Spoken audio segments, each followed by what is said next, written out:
صلوات صلوات صلوات صلوات صلوات صلوات صلوات صلوات۔ امام رضا علیہ السلام کی زندگی میں اور دوسرے ائمہ اطہار کی زندگیوں میں بہت فرق تھا، اور اس میں ایک مسئلہ امام کی ولی عہدی کا تھا، جس کے نتیجے میں بہتوں نے امام پر شک کیا۔ ایک طرف مامون یہ اظہار کرتا رہا کہ اہل بیت کا چاہنے والا ہے اور ان سے بے انتہا محبت کرتا، اور دوسری طرف امام اس کے تمام منصوبوں کو سب کے سامنے آشکار کرتے تھے اور اسے رسوا کرتے تھے، اور یہاں ہم اسی مسئلے کا حصہ بیان کریں گے۔ اے فرزند رسول، میں آپ کی برتری اور تقوی اور علم و عبادت سے بخوبی واقف ہوں، اور آپ کو رسول خدا کا جانشین اور ان کا سچا خلیفہ مانتا ہوں۔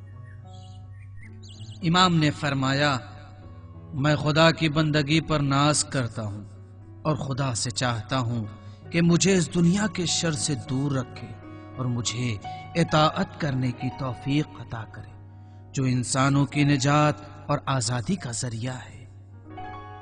میں نے سوچا کہ خلافت سے ہٹ جاؤں اور اس مقام کو آپ کے حوالے کر دوں اور آپ کے ہاتھوں پر بیعت کر لوں۔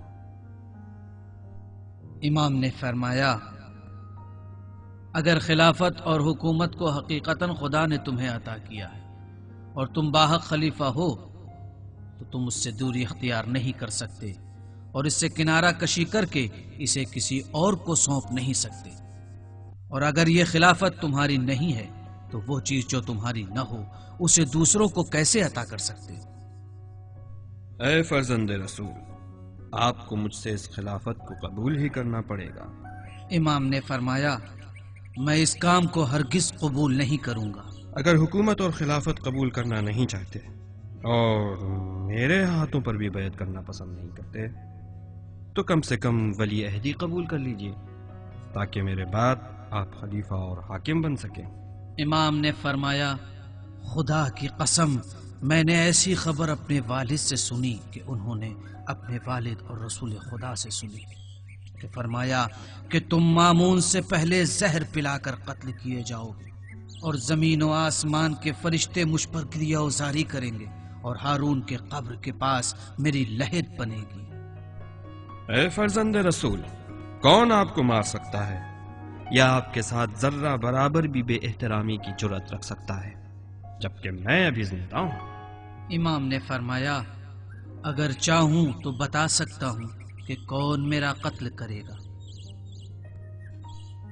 اے فرزند رسول، آپ ولی عہدی کو اس لیے قبول نہیں کر رہے تاکہ لوگ کہہ سکیں کہ آپ دنیا سے لگاؤ اور رغبت نہیں رکھتے ہیں۔ امام نے فرمایا، خدا کی قسم، جب سے خداوند نے مجھے خلق کیا ہے میں نے کبھی جھوٹ نہیں بولا، اور میں دنیا کو پسند بھی نہیں کرتا ہوں اور نہ دکھاوے کو پسند کرتا ہوں، اور میں بخوبی جانتا ہوں کہ تم مجھ سے کیا چاہتے ہو۔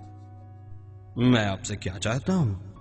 امام نے فرمایا، اگر حقیقت کو بیان کروں تو کیا میں تمہارے شر سے محفوظ رہوں گا؟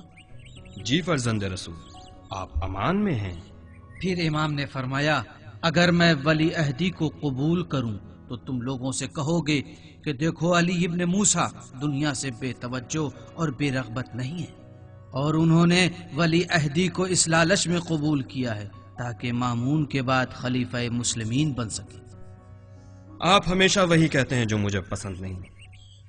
مجھے افسوس ہے کہ آپ کو میں نے امان دی ہے، لیکن خدا کی قسم، اگر آپ نے ولی عہدی قبول نہیں کی تو میں حکم دوں گا کہ آپ کا سر قلم کر دیا جائے۔ امام نے فرمایا، خداوند عالم نے منع کیا ہے کہ انسان اپنے ہاتھوں سے اپنی جان کو خطرے میں ڈالے، اور اگر تمہارا یہی کہنا ہے تو میں مجبوری میں اسے قبول کرتا ہوں، اور تمہیں جو کام کرنا ہے کرو، لیکن اس شرط کے ساتھ کہ میں تمہارے کوئی بھی حکومتی معاملے میں دخل اندازی نہ کروں اور ہمیشہ تمہارے لیے گئے فیصلوں سے دوری اختیار کروں۔